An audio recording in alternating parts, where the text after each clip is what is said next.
Hello to you, our viewers. Welcome to this edition of the News in English on Rwanda Television with me, Sarah Shanhori.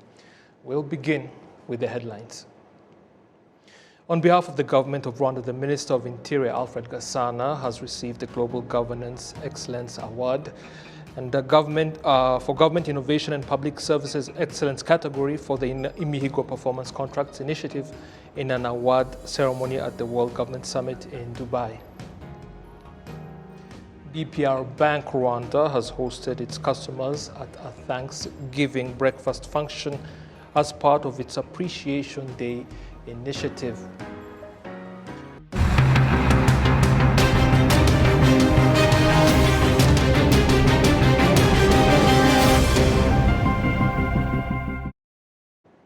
Now the details. Thank you for taking the time to join us. The government of Rwanda has noted on a plan in line with addressing key challenges in the country's education sector, including getting essential equipment in TVET schools and laboratories of schools that teach sciences. Prince Manzi has the details. Increasing the number of the TVET schools, including the National Strategy Transformation NST1.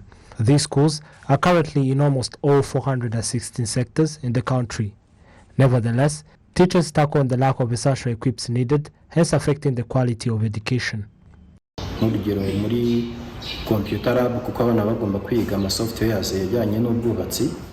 instance, the computer lab, because students are to study the construction softwares and ICT, and if the machine is used by 2 students, you cannot assess each student. Another issue is also found in plumbing. A similar issue is found in science teaching schools where there's lack of laboratories for practicals. Experiment zisaba nko gukoresha urugero acide sulfuric.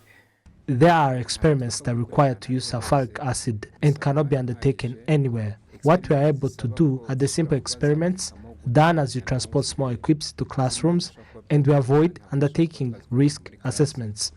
All these issues were found during the parliamentarians' outreach and presented to the Prime Minister for details on the government's plan to address this.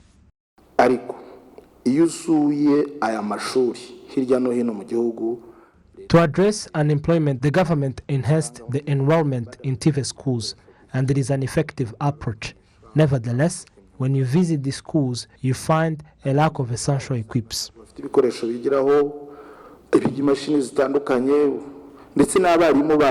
While presenting to the joint session of the Rwanda Parliament on the progress of post-COVID economic recovery, Prime Minister Dr. Edouard Ngirente tackled on the measurements in place to address this issue.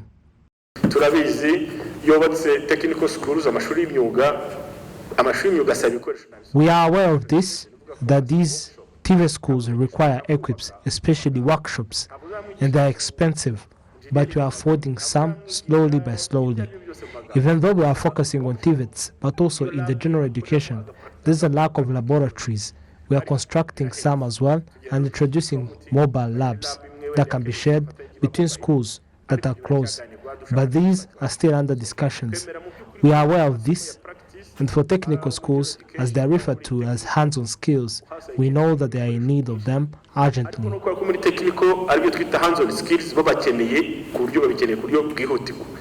Rwanda aims at having TVET schools in each sector and 60% of scholars being in TVET schools.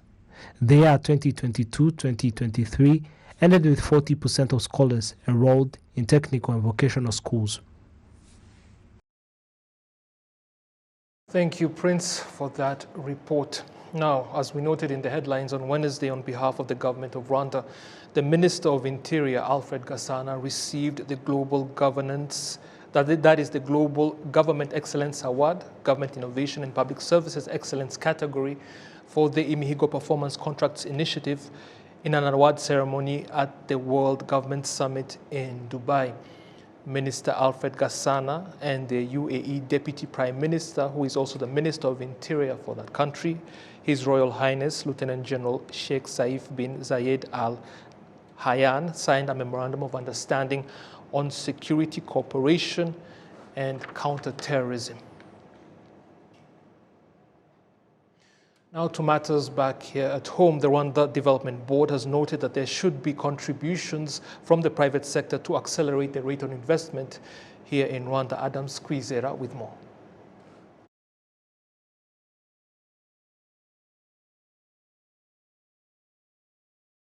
Stavide Njala, a Gabonese who invested in Rwanda in the company of Gemini Multimedia Limited, which deals with sound system and translations, and Adam Bradford, a British social entrepreneur, are some of those who demonstrate the availability of investment opportunities in Rwanda.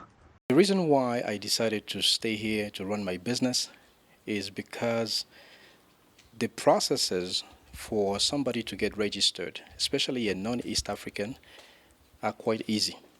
Process is smooth, and there's a lot of transparency when it comes to paying your taxes. Most places I've visited, things are a little bit too shady and complicated, so the citizen has to learn on his own. But in Rwanda, things seems just already made. So this place is perfect for people who don't want any hustle, any processes. They just go straight to the competitive authority, and they get things just laid up. That's the reason number one. We first became interested in Rwanda through the Commonwealth Heads of Government meeting 2 years ago.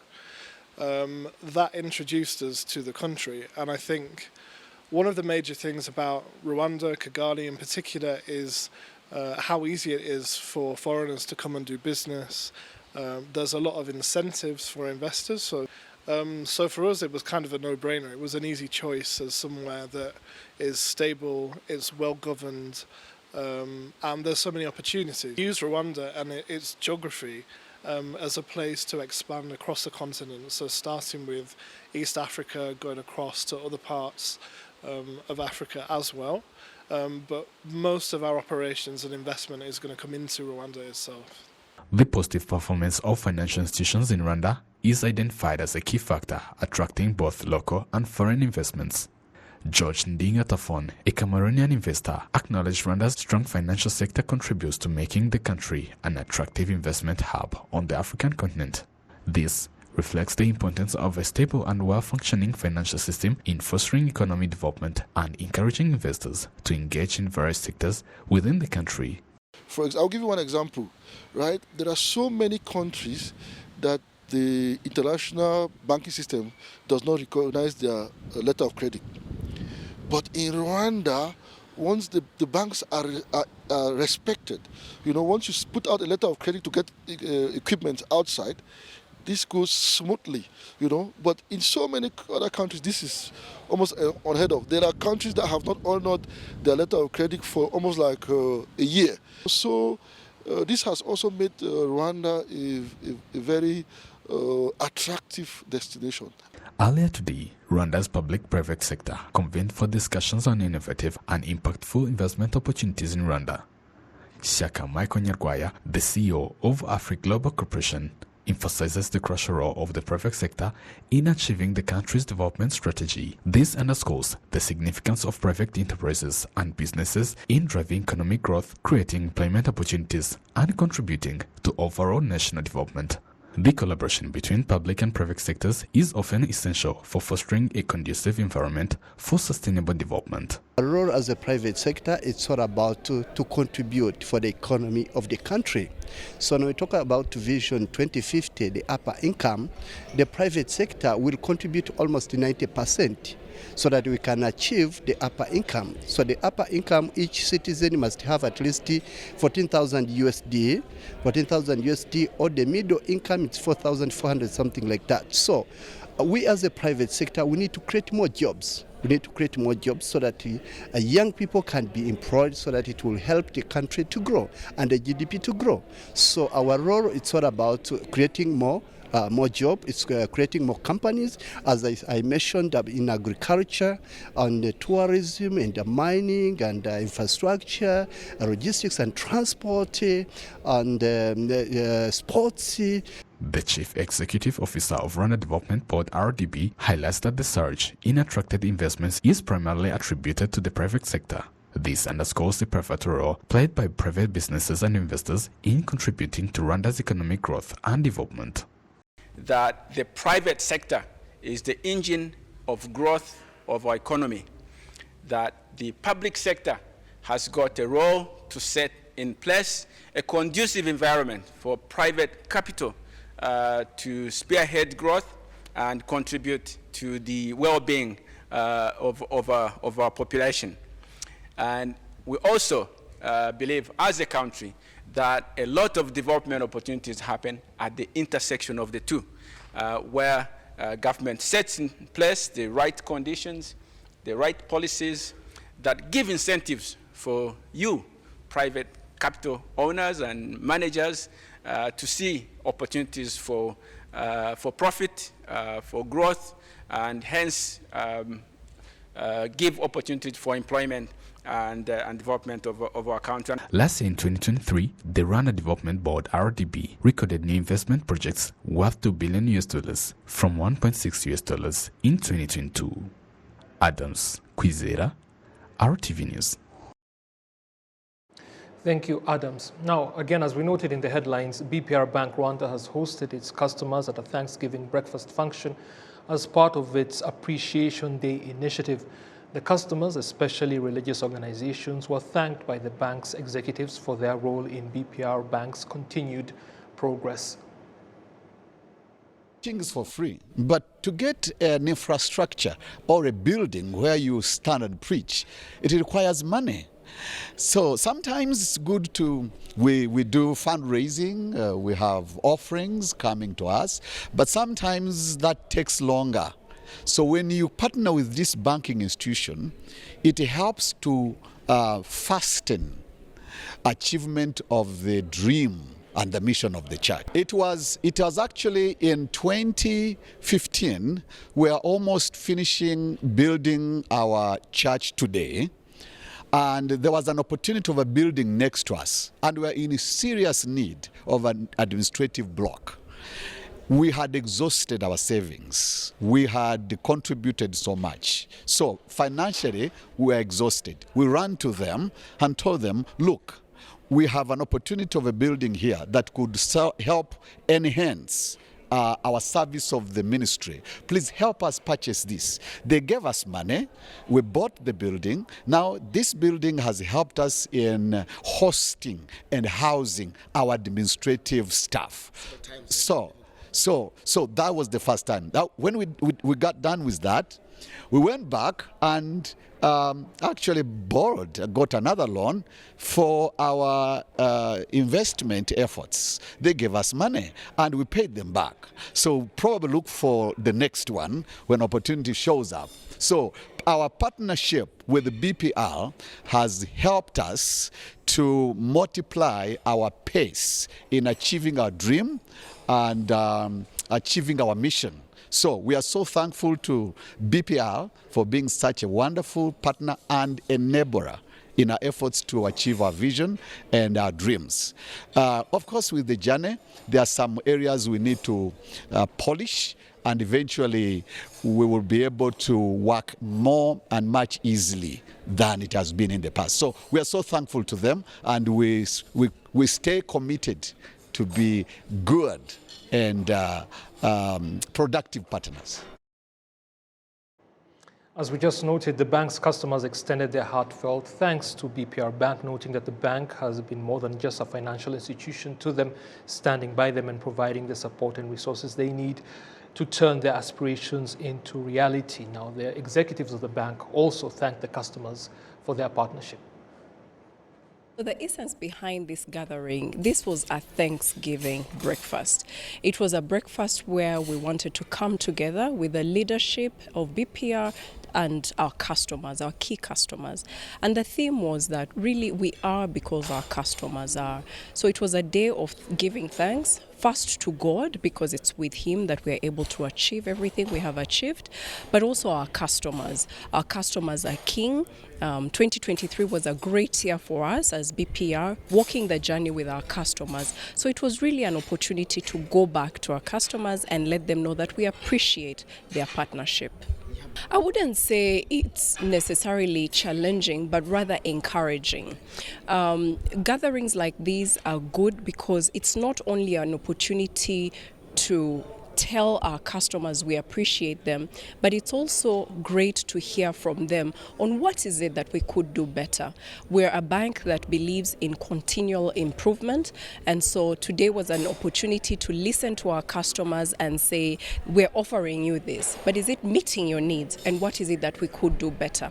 And so the faith-based organizations that we met with today gave us great encouragement, gave us great insight into how our products and services are serving them and improvements that could be made. And so there are lots of improvements that are going to be made, and I encourage more of our customers to come to us and talk to us in our branches, engage with us and tell us how we can serve them even better.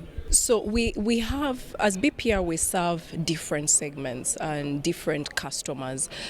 Today's event was really focused around faith-based organizations, which are multiple and have a regulatory environment around them. As BPR, we believe that this segment has been left behind, and so we wanted to hear from the faith-based organizations on how we can serve them better. So there were a number of customers, a wide range of customers, a few SMEs here as well. So it was really an opportunity to hear from them. I believe that they were all from different segments. As you saw, the customer that we were talking to was not necessarily asking for a lot of money from the bank. So it was a medium-sized faith-based organization. So the ones that we had ranged from large to medium to small faith-based organizations. That was really the key theme today. Now, as I'm sure you're all aware, the 14th of February is Valentine's Day, and here in Kigali City, just like elsewhere around the world, people were exchanging gifts and flowers and so on. Take a look.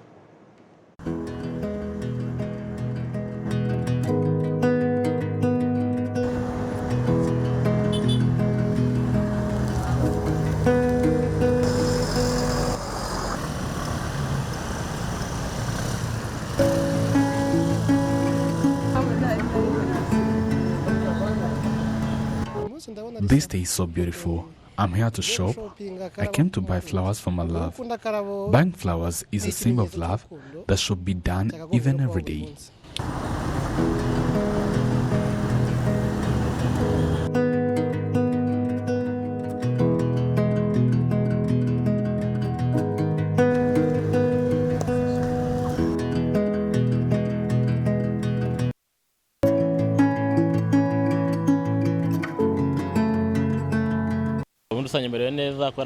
Today I feel happy.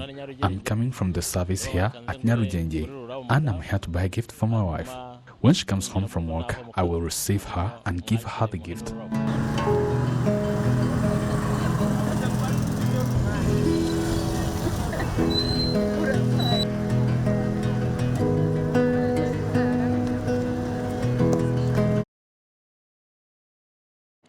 That short video compilation was compiled by Olive Nete, and thanks to her. Now to educational matters, and parents in Chibungo sector, Ngoma district, that's in the eastern province, have praised the construction of a school close to their homes, which means that their children will no longer have to make long journeys to access quality education. The school has nursery and primary sections and is an initiative of the Anglican Church of Rwanda with the support of the Japanese embassy in the country. You see the building myself.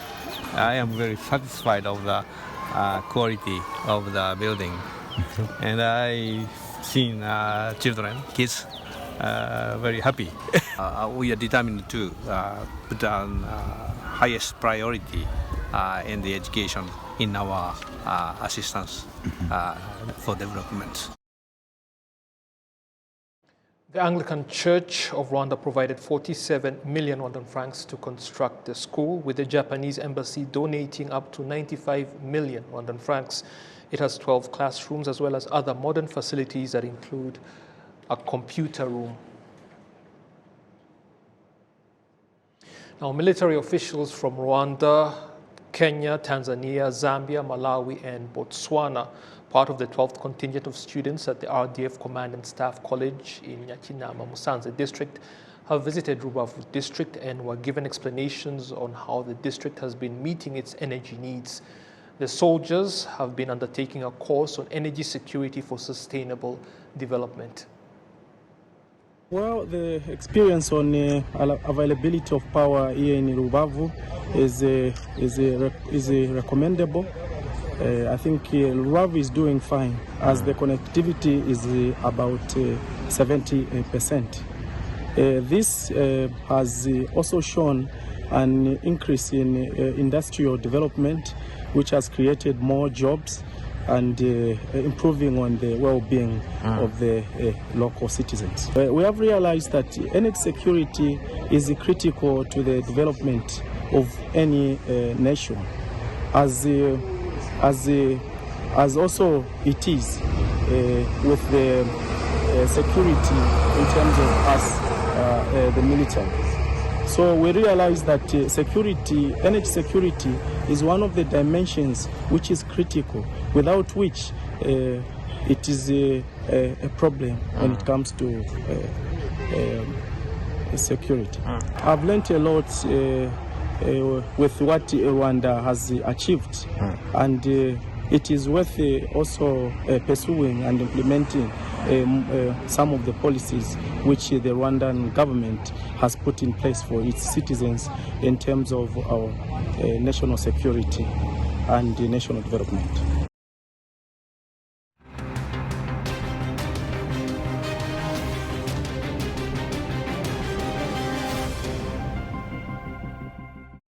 So as always, it has been a pleasure that you were able to join us for this edition. Join Martina Avera for the next one, and I'll see you soon again. Goodbye.